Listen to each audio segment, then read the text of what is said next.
For 5 years, Ethan Carter, the cold-hearted Manhattan millionaire, lived with a broken heart, believing that the woman he loved had abandoned him forever. Until one day, he saw a little boy, his blue eyes identical to Ethan's, playing in the park next to a woman wearing a veiled hat. Who was she? Whose child was he? A secret buried 5 years ago was about to erupt, bringing with it a truth he never expected. The love he had lost might be the only thing that could save him from himself. Ethan Carter, 48, sat in his luxurious Manhattan penthouse, gazing out at the New York skyline. A self-made millionaire and CEO of Carter Enterprises, he was the man every woman dreamed of, but none could touch his heart since Anna disappeared. That was 5 years ago, when he was 43, still harboring a flicker of romance in his soul. Anna, with her golden hair and warm smile, had been the love of his life, a simple woman who once worked at the local library. They met by chance when Ethan went searching for a rare book, and from that moment, they were inseparable. But then one day, Anna vanished. No goodbye, no message. Ethan searched for her everywhere, hiring private investigators, but to no avail. He thought she'd abandoned him because of his distant wealth or his obsession with work. His heart froze over after that. Now, at 48, he lived alone, his only companions the endless meetings and lavish parties. One Saturday afternoon, Ethan decided to leave the office early, a rare occurrence. He drove past the park near his home, where he once walked hand in hand with Anna. Suddenly, he stopped. A boy, about 4 years old, with blue eyes and brown hair identical to his own as a child, was playing on the slide. Beside him stood a woman wearing a wide-brimmed hat that obscured her face. Ethan's heart pounded. Could it be Anna? He wasn't sure, but that boy was like a mirror image of him. Ethan gripped the steering wheel tightly as memories of Anna flooded back. Was he imagining things? Or had fate just unveiled a secret he couldn't dare believe? He resolved to find out, despite his heart's exhaustion from years of pain. Ethan sat in his car, eyes fixed on the boy and the mysterious woman. She wore a broad hat and a long coat, but her walk, light, with a slight tilt of the shoulders, stirred memories of Anna. He wanted to run to her, shout her name, but his legs felt rooted to the spot. It had been 5 years, and the pain of abandonment lingered like an unhealed scar. The boy laughed loudly as he slid down the slide, his blue eyes sparkling in the fading sunlight. Ethan recalled an old photo of himself at age 5, tucked away in his mother's family album. His mother, a strong woman who passed away 10 years ago, once told him, "You have your father's eyes, deep and unmistakable." Now, those same eyes stared back at him from a stranger's child. Ethan pulled out his phone and snapped a few quick photos from a distance. He didn't want to trust his gut, but his heart screamed that something monumental awaited. As the woman took the boy's hand and left the park, Ethan followed, keeping his distance. They stopped at a small house in suburban Queens, with a white picket fence and a garden bursting with blooming pansies. Anna had loved pansies. She said they reminded her of happy childhood days. He parked a few houses down, hands trembling as the woman removed her hat. Though he caught only a glimpse, Ethan was certain it was Anna. Her golden hair was shorter now, streaked with a few strands of gray, but it was her, the woman he once wanted to marry. Questions swirled in his mind. How long had she lived here? Why had she never reached out? And that boy, could he really be his son? Ethan returned home that night, unable to sleep. He opened his favorite bottle of wine, but it did nothing to calm the storm inside him. He pulled out his phone and zoomed in on the boy's photo. The smile, the small nose, everything was too much like him. He remembered the last time he saw Anna. She'd been crying, saying something about protecting you, then left. Back then, he thought it was just an excuse. But now, everything was unraveling. Ethan made a decision. He had to confront Anna, even if it meant dredging up old pain. He couldn't live another day with this question hanging over him. The next morning, Ethan Carter woke up with dark circles under his eyes. He wasn't used to sleepless nights. His life had always been as neatly ordered as the numbers in a financial report. But now, everything was in disarray. He put on a gray suit, drank a cup of black coffee, and called James, his college best friend, now a retired private investigator. "James, I need your help," Ethan said over the phone, his voice hoarse. "I think I just saw Anna, and she might have a child. I need to know the truth." James, with the seasoned calm of a 50-year-old, didn't ask too many questions. He simply replied, "Send me the address. I'll look into it." Ethan sent the photos from the park and the address of the house in Queens, then waited. In the meantime, Ethan couldn't sit still. He drove back to the small house, parking farther away to avoid being noticed. He saw Anna step outside, wearing a blue sweater and carrying a cloth bag, likely heading to the market. The boy ran after her, hugging her legs and shouting, "Mommy, I want cookies." The child's clear, bright voice choked Ethan up. He'd never thought about being a father. Work had always been his top priority. But now, the idea made him restless. James called back at noon. "Ethan, her name's Anna Marie Sullivan, 42 years old. She's been renting that house for 4 years. The kid's name is Noah, 4 years old, no father listed on the birth certificate. She works part-time at a used bookstore. Nothing unusual, but she keeps a low profile." Ethan gripped the phone tightly. "Noah," he muttered. The name stirred a memory. Anna had once said she loved the name Noah because it meant peace. Ethan decided to dig deeper. He retrieved an old keepsake box from his closet, where he stored the letters Anna had written him. One crumpled final letter read, "I have to leave to keep you safe. Don't look for me."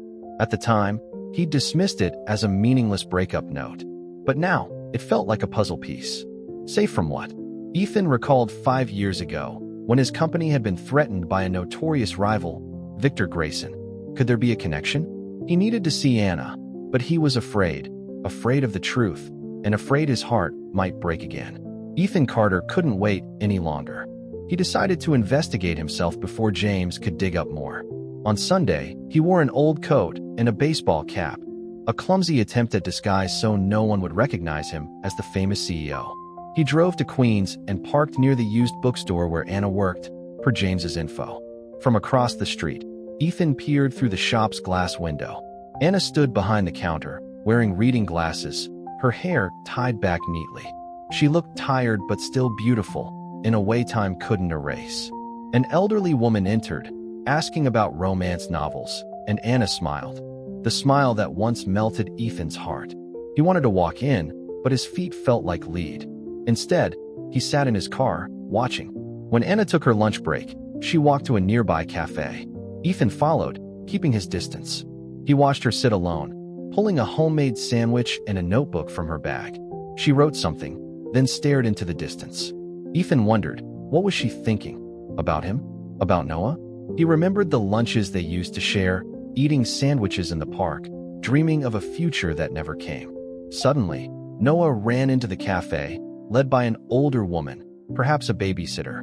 The boy threw his arms around Anna, knocking her notebook to the floor. Ethan strained to see as she picked it up. He caught a glimpse of a line. "Ethan, can you forgive me?" His heart tightened. So she still thought of him. But forgive her for what? What secret had driven her away? Ethan returned home that night, his mind spinning. He called James again. "I need you to look into Victor Grayson. He threatened me 5 years ago.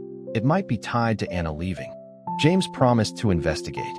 While waiting, Ethan opened his laptop, searching for old information about Grayson, a ruthless businessman who'd once sent anonymous letters threatening to destroy his company. Could Grayson be linked to Noah? Ethan wasn't sure, but he knew he was getting closer to the truth. He just hoped his heart was strong enough to face it. Ethan Carter sat in his home office, the desk lamp casting faint streaks of light across his face. Before him lay Anna's final letter, now yellowed after 5 years. He reread the line, "I have to leave to keep you safe." And for the first time, it didn't feel like an excuse. There was something deeper. He closed his eyes, letting the memories flood back. That year, Ethan was 43, at the peak of his career. Anna, 37, was his anchor. She cared nothing for his money or fame. They dreamed of a small house in the suburbs, where Anna would grow flowers and Ethan would retire early. But then Victor Grayson entered the picture. He sent threatening letters, sabotaged Carter Enterprises shipments, and even left a funeral wreath at Ethan's doorstep. Ethan had told Anna not to worry, that he'd handle it. But she began to change, smiling less, often staring out the window as if waiting for something. Ethan remembered their last night together. Anna sobbed in his arms, saying, "If I stay, you'll be in danger." He'd thought she was just stressed from his work pressure. He held her, promising to protect her. But the next morning, she was gone. Ethan searched for months, assuming she'd left him for someone else. Now, thinking of Noah, he wondered, was Anna pregnant then? Did she leave to protect both him and the child? The phone rang, snapping Ethan back to reality. James said, "I found what you need. Grayson had someone tailing Anna 5 years ago. Looks like he knew she mattered to you and wanted to use her to break you." Ethan clenched his fist. "Anything else?" James hesitated. A witness said Grayson met Anna a few days before she disappeared. No one knows what they talked about. Ethan felt a surge of heat in his veins. Anna hadn't abandoned him. She'd sacrificed herself for him. But why didn't she tell him? Why didn't she trust him enough to face it together? He looked at Noah's photo on his phone, his chest aching. Whatever the truth, he knew he had to see Anna. Not to blame her, but to understand, and maybe to apologize for not seeing her fear. Ethan Carter stood before the mirror, adjusting his tie. It had been a long time since he'd felt this nervous. Not for a multi-million-dollar deal, but for a woman and a boy who might be his son. He chose a light blue shirt. Anna had once said it suited him, and decided today was the day he'd confront her. But he didn't want to go empty-handed. He stopped at a small florist, buying a bouquet of purple pansies, her favorite flower. On the drive to Queens, Ethan mulled over James's words. Victor Grayson had used Anna as a pawn in his power game. Ethan blamed himself. If he hadn't been so consumed by the company, he might have noticed her fear. He recalled the nights she stayed awake, holding him tighter than usual. He'd thought it was love, but now he knew it was dread. When he reached the little house, Ethan parked under an old oak tree. He saw Anna in the garden, teaching Noah how to plant. The boy laughed loudly, hands covered in dirt, while Anna guided him gently. Ethan stepped out of the car, the bouquet trembling in his hands. He stood a few meters from the fence, taking a deep breath. This was the moment to face the past, not as a CEO, but as a wounded man. "Noah, go inside and wash your hands," Anna said warmly. The boy ran off, leaving her alone. She turned, and her eyes met Ethan's. Time seemed to freeze. Anna froze, hand to her chest, eyes wide. "Ethan," she whispered, her voice shaky. He stepped closer, trying to stay composed. "Anna, I need to talk. I saw Noah. I need the truth." Anna turned away, tears glistening on her cheeks. "You shouldn't be here," she said, but her voice wavered. Ethan placed the bouquet on the fence. "I've lived in the dark for 5 years, Anna. If Noah's my son, I deserve to know. And if you left because of me, I need to understand why." He paused, waiting. Anna looked at the pansies, then at him, her eyes full of pain. "Okay," she said softly. "But not today. Meet me at the cafe near the bookstore, tomorrow, 10 a.m. Ethan nodded, his heart pounding. He knew this meeting would change everything. Ethan Carter arrived at the small cafe in Queens at exactly 10 a.m., wearing a simple gray sweater instead of his usual polished suit. He chose a secluded corner table, clutching a hot coffee mug to hide his trembling hands.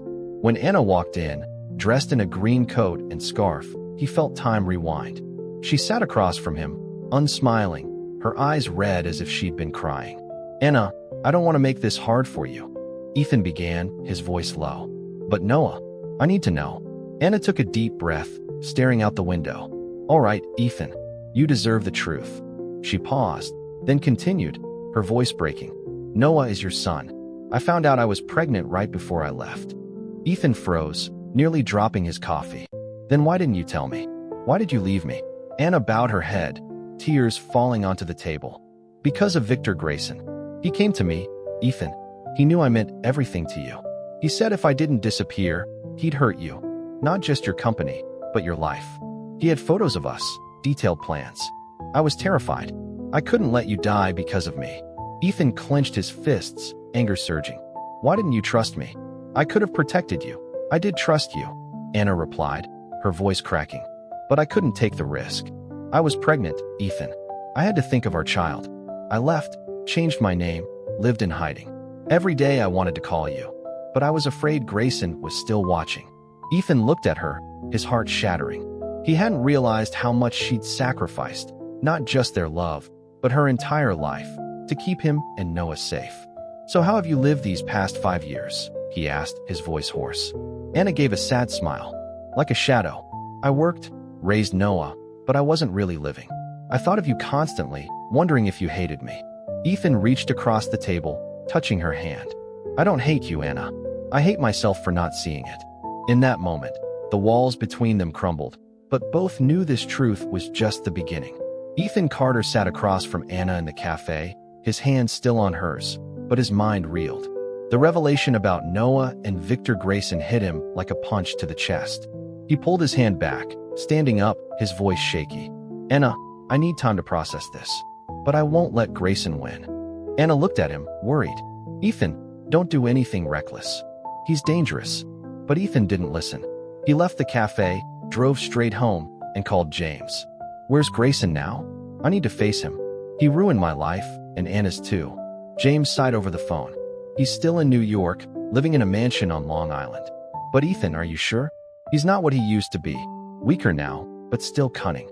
Ethan growled. I'm sure. Set up a meeting. 2 days later, Ethan stood at the gates of Grayson's mansion, his heart pounding. Victor, now 65 with white hair, stepped out with a sinister smirk. Carter, long time no see. I assume you're here about her. Ethan tightened his fists. He knows everything, he thought. Why did you threaten Anna? Why did you drive her away from me? Grayson shrugged, cold. Because you were too smug, Ethan. I wanted you to lose everything. But she was smart. Disappeared before I could do more. Ethan stepped forward, just feet from Grayson. She had my child. Did you know that? You stole 5 years with my son. Grayson sneered. So what? You're still rich, still powerful. I lost everything. My company went under because of you. She was just a pawn.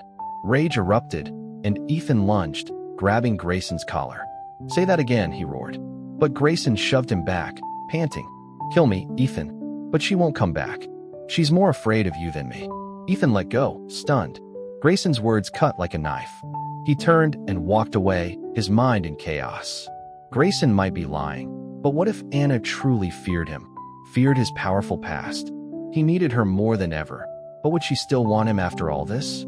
The climax of the truth had arrived, and Ethan realized he wasn't just fighting Grayson. He was battling himself. Ethan Carter drove away from Grayson's mansion, his mind blank. Grayson's words, she's more afraid of you than me, echoed in his head. He pulled over to the side of the road, watching the traffic pass by, wondering if he was even worthy of Anna and Noah. He'd lived too long in a world of power, forgetting how to truly love. But now he wanted to change. That evening, Ethan called James. I need you to keep tabs on Grayson. If he makes a move toward Anna or Noah, I want to know immediately.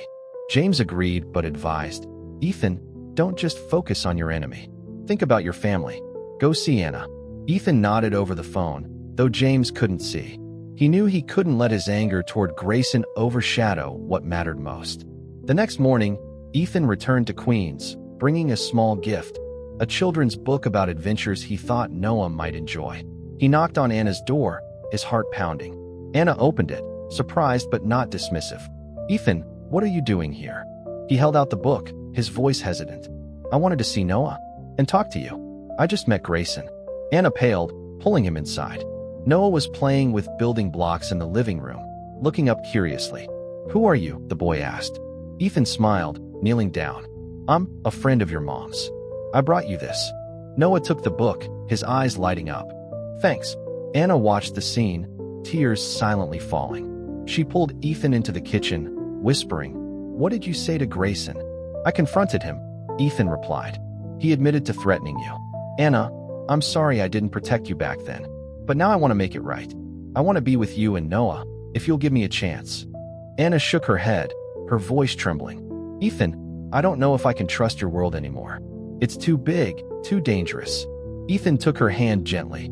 I'd give it all up, the company, the power, if that's what you need. Anna stared at him, stunned, but didn't answer. Ethan Carter stood in Anna's small kitchen, still holding her hand, awaiting her response. Anna pulled away, turning to watch Noah engrossed in his book in the living room. Ethan, I need time, she said softly. It's not that I don't want to. It's that I'm scared. Scared of the past repeating, scared Noah will get hurt. Ethan nodded, though his heart felt heavy. I understand. I'll wait, Anna, however long it takes.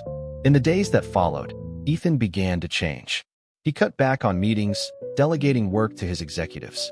He visited Queens more often, not to pressure Anna, but to bond with Noah. He brought small gifts, a puzzle set, a kite, and played with the boy in the garden. Noah grew comfortable with him, calling him Uncle Ethan with an innocent smile. Each time he saw the boy, Ethan felt his heart warm, as if reclaiming a missing piece of himself. Anna watched from a distance, her emotions in turmoil. She saw that Ethan was no longer the cold man of her memories. He was patient, gentle, and genuinely trying. One Saturday afternoon, as Ethan and Noah flew a kite in the park, Anna approached. "You're better with Noah than I expected," she said, her tone soft. Ethan smiled, a bit sheepish. "I learned from my mom. She taught me how to be a father, even though I never used it until now." Anna sat on a bench, watching Noah run and jump. "I don't want Noah growing up not knowing who his father is. But Ethan, if you stay, I need to be sure Grayson's no longer a threat." Ethan sat beside her, serious. "I've put James on it. Grayson's being watched.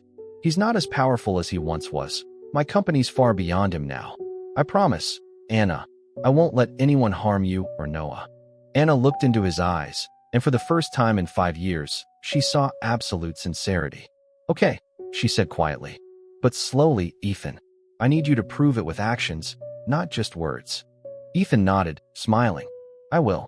I've got a lifetime to prove it." In that moment, amid Noah's laughter and the afternoon sun, they began rebuilding what they'd lost. Ethan Carter began to weave himself into Anna and Noah's lives as an indispensable part. He came to Queens on weekends, bringing homemade cookies, a recipe from his mother he dredged up from memory. Noah delighted in the star-shaped treats, while Anna smiled as Ethan clumsily wiped flour from his sleeve. "You don't have to do that," she said, but her eyes were softer than before. One rainy afternoon, Ethan sat with Noah in the living room, reading the adventure book he'd once given him. Anna stood at the doorway, watching them. Noah rested his head on Ethan, yawned, and fell asleep. Ethan gently laid the boy on the sofa, covered him with a blanket, and turned to Anna. "Thank you for giving me this chance," he whispered. Anna stepped forward, sitting beside him. "I didn't expect you to be so patient. I thought you'd give up." Ethan shook his head. "I've given up too much in my life. My company, friends, even myself. But you and Noah, I can't give up on you." Anna stayed silent, then placed her hand on his. "Ethan, I talked to Noah. I told him he has a father who was far away but came back. He asked if you'd stay forever." Ethan looked at her, his eyes lighting up. "I want to, Anna. But what about you? Are you ready?" Anna sighed, gazing at the rain outside. "I'm not afraid of Grayson anymore.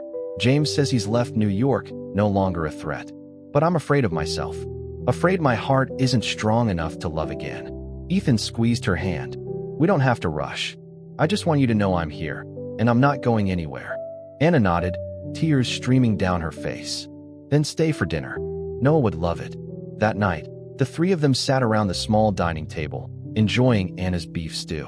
Noah chattered about his dream of becoming an astronaut, and Ethan promised to get him a telescope. Anna watched them, a sense of peace creeping into her heart. She knew the journey wasn't over, but for the first time in 5 years, she wasn't alone. Ethan felt it too. He'd found his family, even if it was just the first steps. Ethan Carter stood before the little house in Queens, no longer as a mere visitor. It had been 3 months since that rainy dinner, and he'd become an essential part of Anna and Noah's lives.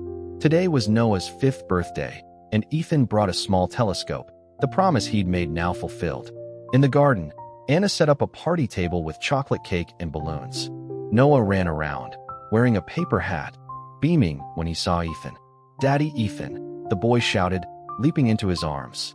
Ethan froze, looking at Anna. She smiled and nodded. "I told him everything.